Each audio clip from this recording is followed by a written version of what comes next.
And so now, we'll wrap up soon, but I really would love to touch on the spiritual side of all of this.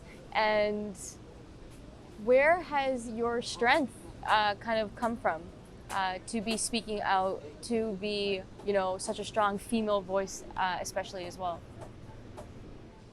This is when I can easily cry. The indigenous people. So my training is actually, and my background prior to coming out and speaking about COVID is working with ancestral healing arts and Amazonian plant medicine. And I have spoken and sat and spent time, years with indigenous tribal people, and knowing the history where they come from, learning about genocide, learning about the struggles of what they're still going through now, in the rainforests and in different lands. When this happened, I recognized that this is the same thing again, like this is another genocide. So having witnessed the strength they carry and how to resist, they never stopped singing, they never stopped dancing, they never bowed down to tyranny. They would say, if you want to take me, but I will not bend down, I will not go on my knees. So that has stayed with me. And so when this started, I knew that we have to carry on their legacy. We have to protect the essence of humanity. We have to show what it means to be a human being, what it means to be free. So the indigenous values is really like the core of my activism. And I truly believe activism is, an activist is an archetype of the healer.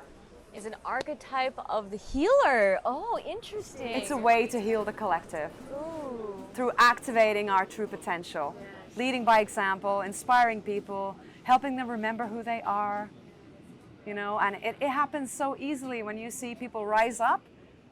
This is the beauty of this time. We see people rise up and reevaluate their lives and question what is truly meaningful for me. Yeah. Someone else is doing it. You did it, she did it, he did it. Well, what am I doing? Yeah, that's beautiful. Yeah. So what's your vision for the world? What's the world that you actually want to see and live in? Yeah. Return to our origins, return to our roots. Communities that are based on voluntarism, so people who actually care about each other living together. So not that you are forced to live somewhere because you are a national of some nation and you're not allowed to cross borders because you come from that place and you have this passport. But that this is a free land that we all share together and we collaborate and build community based on voluntarism. And they would have to be fairly small communities so that you can trust each other and communicate well.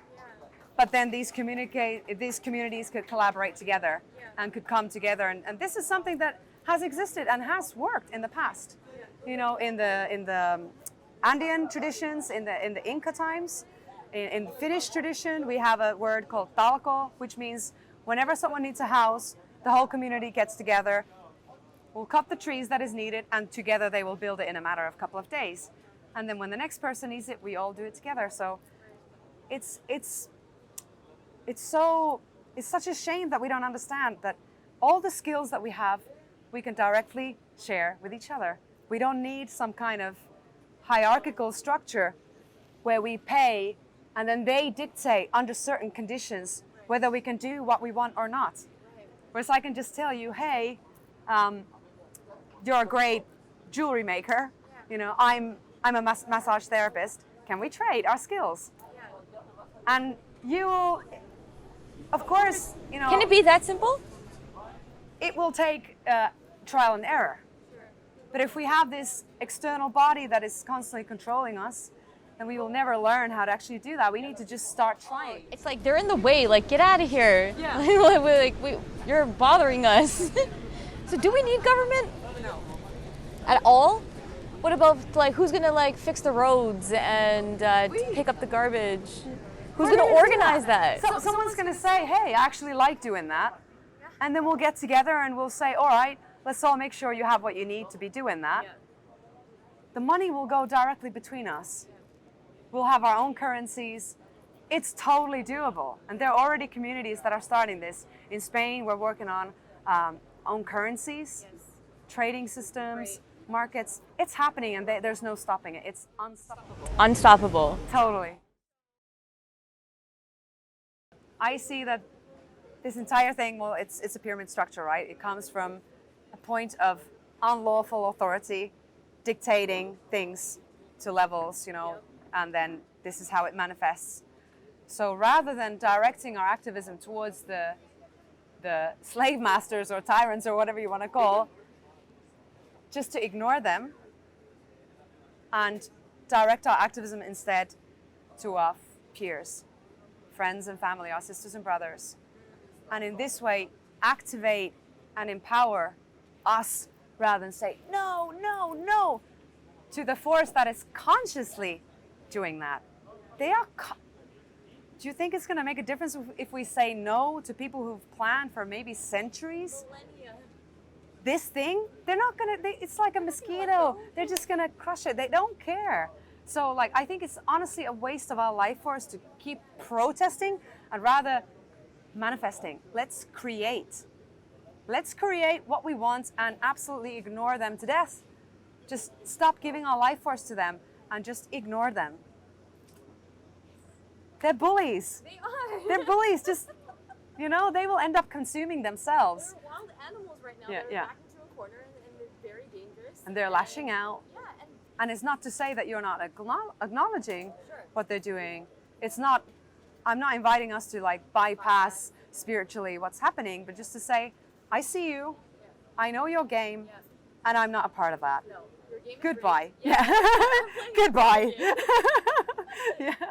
My intention of sharing this interview with you today was to provide more solace, solutions, faith, hope that there are ways out of this.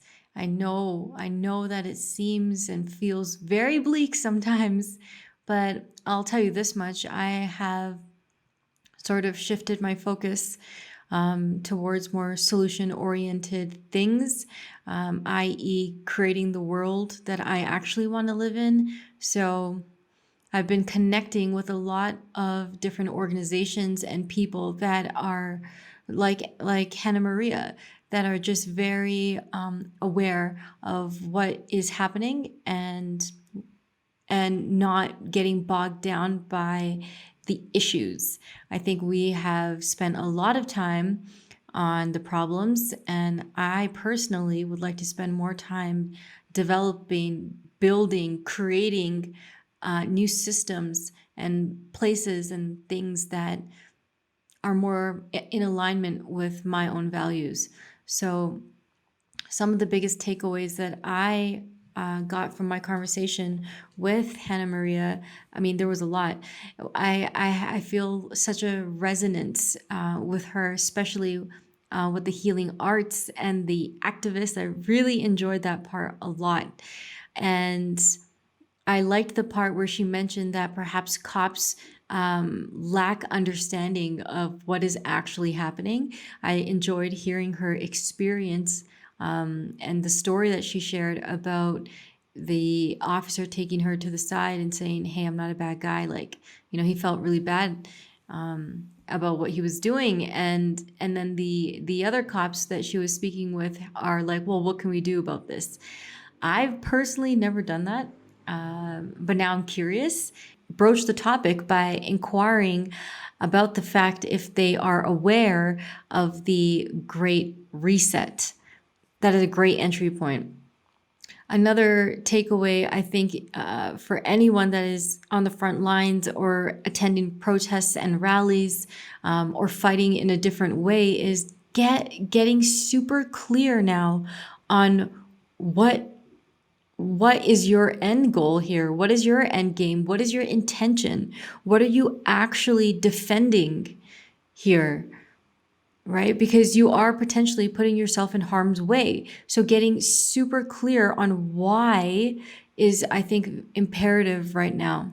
And why you're showing up the way that you are right now is, I think, very important to get some clear understanding on, because messaging can get so convoluted, and I do not want to see people get hurt or lose their lives in any which way or form. So I really want to stress that getting your intention down and getting super clear on what you're defending is essential. If you want to get in touch with Henna Maria, check out her website at hennamaria.community. She has a conscious activist course that you may be interested in. It's a self-learned, self-paced course that and it goes into natural law and many other topics. You should check it out. And as for me, the next interview that I'm going to be dropping is with Derek Bros from the Conscious Resistance Network. There's a lot more content coming out on my end, and I'm really looking forward to sharing it. And I want to invite you right now to support me and the work that I'm doing and the interviews that I'm collecting and the perspectives that I'm sharing. I am doing this all on my own. I shot, edited, produced. Hey, please consider buying me a coffee and supporting the next interview or that next story or that next communication. Thank you so much for watching. I'm Rajie, and I'll see you next time.